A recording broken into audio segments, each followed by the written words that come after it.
This is a welcome to a meditation on protecting your creative growth in an age of quick replacements.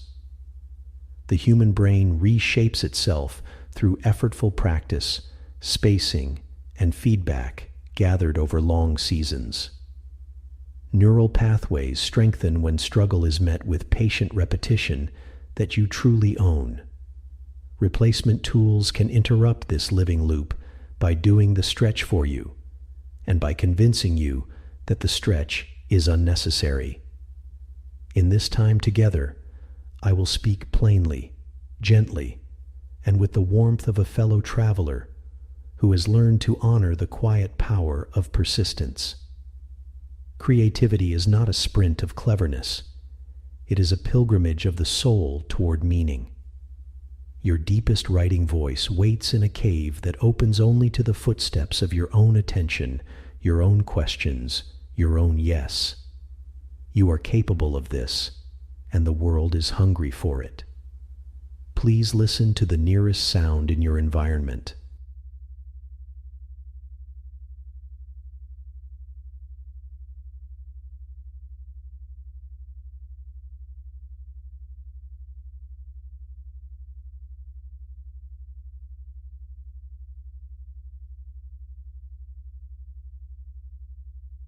Scientists describe learning as the tuning of networks across the cortex, basal ganglia, and cerebellum, weaving together memory, motor planning, and emotion. When you learn a craft, you are building a whole-body pattern that includes gesture, breath, timing, and feeling tones. Narrative skill depends on language circuits, theory of mind, and the slow maturation of taste that can notice what truly lands. If a tool takes the place of your experiments and errors, the loops that refine judgment are never formed. I share this not to frighten you, but to dignify your path with clarity. Your writing becomes you, and you become your writing, through the slow and luminous friction of showing up. If a machine makes the moves, it also takes the mistakes, and therefore steals the micro-teachings that the mistakes would have delivered. Your wisdom is sculpted by the very stumbles that a shortcut erases. Please listen to the broad field of sounds around you.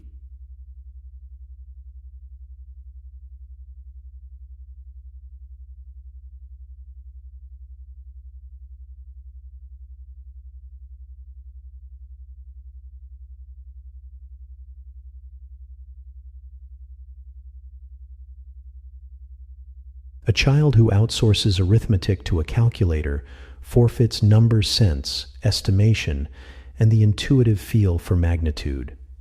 A driver who depends on a sat-nav for every turn never builds a living map in the hippocampus, the very place that tracks space and, intriguingly, story structure. The map remains foreign because the body never had to own a single landmark. The world stays flat when the walk was skipped. In the same way, a screenwriter who hands early drafts to a machine never feels the weight of a clunky scene and thus never gains the muscle to lift it. That muscle is not a metaphor only. It includes the tiny pulses of attention that hold a beat, the quiet courage that leaves a line unadorned, the intuition that hears when two moments rhyme. Every time you let a tool replace this, you deny your instrument the chance to tune itself. Over time, the instrument forgets its own song. Please listen to the farthest sound you can perceive.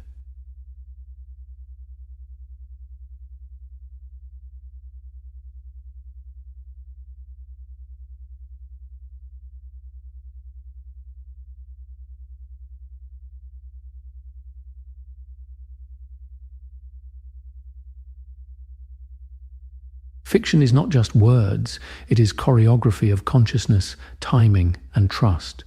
It spans character psychology, subtext, rhythm, sensory detail, and the architecture of revelation.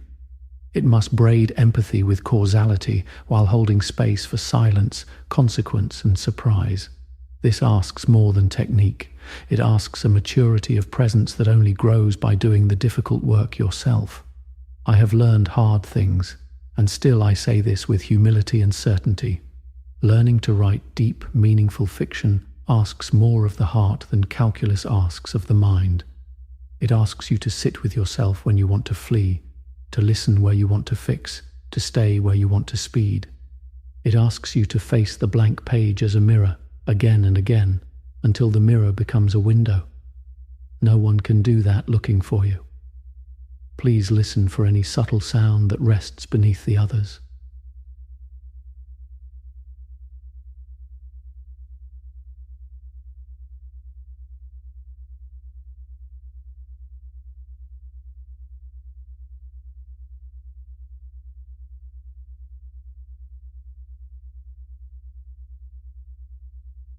The career plateau feels like a quiet room where the phone never rings and the world looks past you.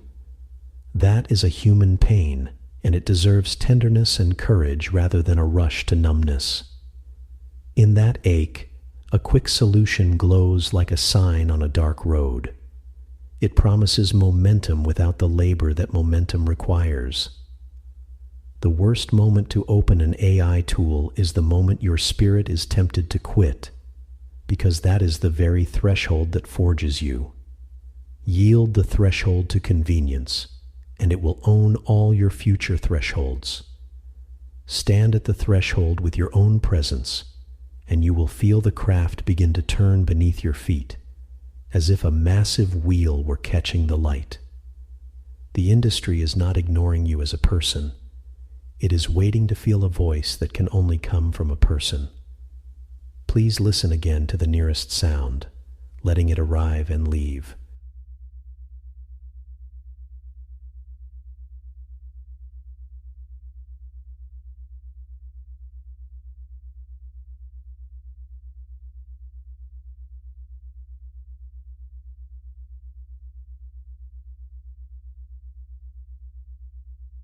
When a writer leans on AI before the inner instrument is tuned, the fine filaments of taste and timing do not receive their lessons.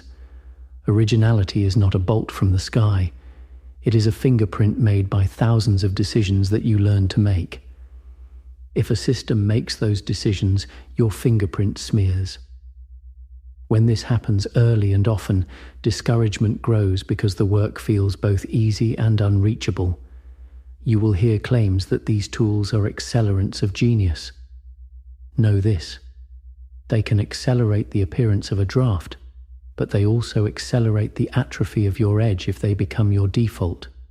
They are replacements when what you need are resistances that strengthen your core. Let your edge be tempered in the heat of honest attempts that fail you forward. Please listen to the gentle layer of sounds that barely move the air.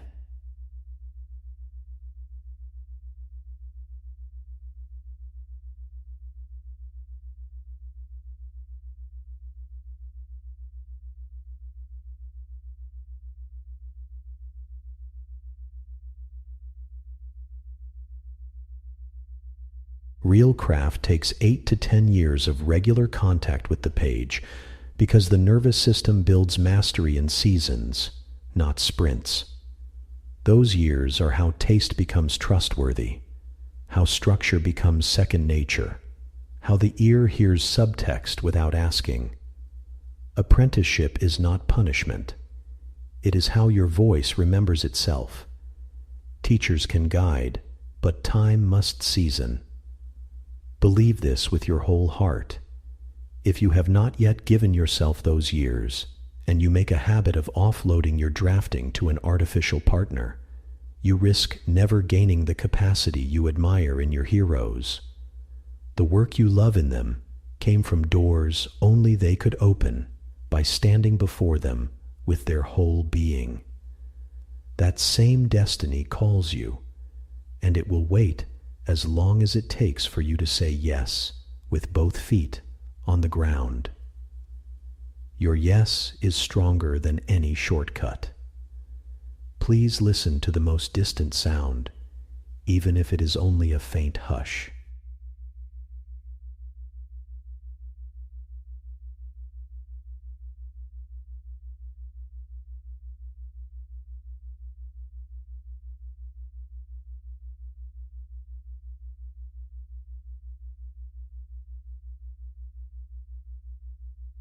Your stories come from a well beneath opinion, trend, and imitation.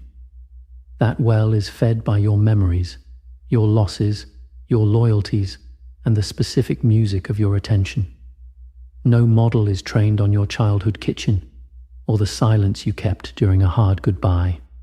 That is why the world needs your page and not a pastiche of the world's pages. When you write from that well, you do more than entertain. You reconcile, reveal, and repair. You become a steward of meaning, which is a sacred labor in a noisy age. You stand on the side of the river where soul speaks softly and courage keeps watch. When you keep showing up, the river clears. Please listen to the full panorama of sounds, near and far, all at once.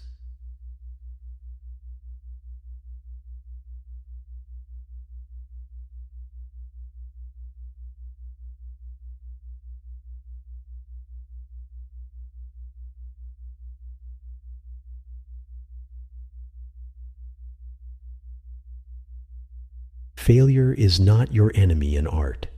It is your schoolmaster and your archive. Each failed beat is a breadcrumb along the trail of your real voice. When you study the breadcrumb, you learn which move was hollow and which was almost alive. That learning is embodied. It lives in the tendons of your sentences and the posture of your scenes. Convenience sedates this schooling and replaces it with a sheen that does not teach. A sheen may win attention for a moment, but it cannot hold meaning. Meaning is held by decisions that carry your fingerprint, your risk, and your accountability. Resistance is not deprivation, it is devotion. Please listen for the quietest sound and give it the same dignity you give the loudest.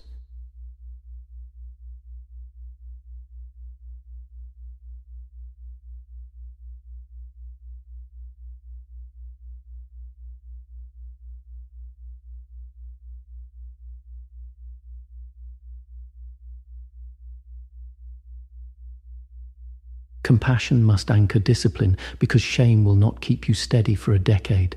Kindness to yourself keeps the door open on the days when the room seems cold. A community of peers and mentors can hold you upright when you forget your own height. Habit protects inspiration, and inspiration returns the favor. Set hours, honest pages, and a willingness to rewrite are still the most durable technologies in the creative life. Every generation faces a new lure that promises mastery without mystery, and every generation must decide again. Decide to build a life that makes mastery possible by honoring the mystery. The page will meet you where you truly are. Please listen to the closest stable sound, letting its steadiness be enough.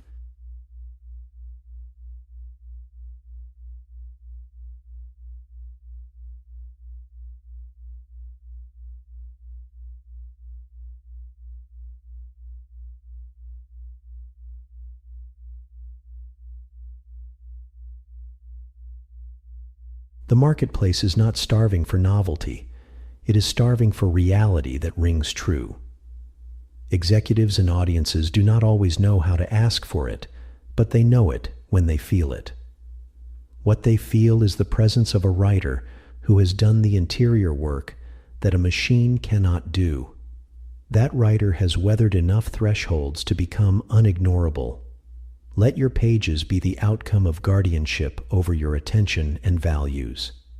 Guard your apprenticeship like a gardener guards the soil, because what grows there will feed many.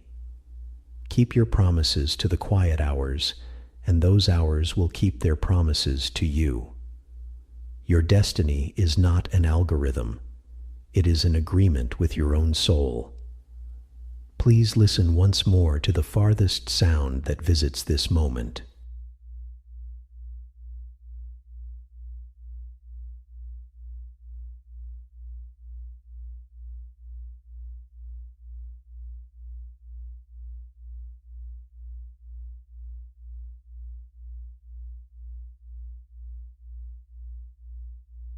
This is the closing of our time and the opening of your next honest page.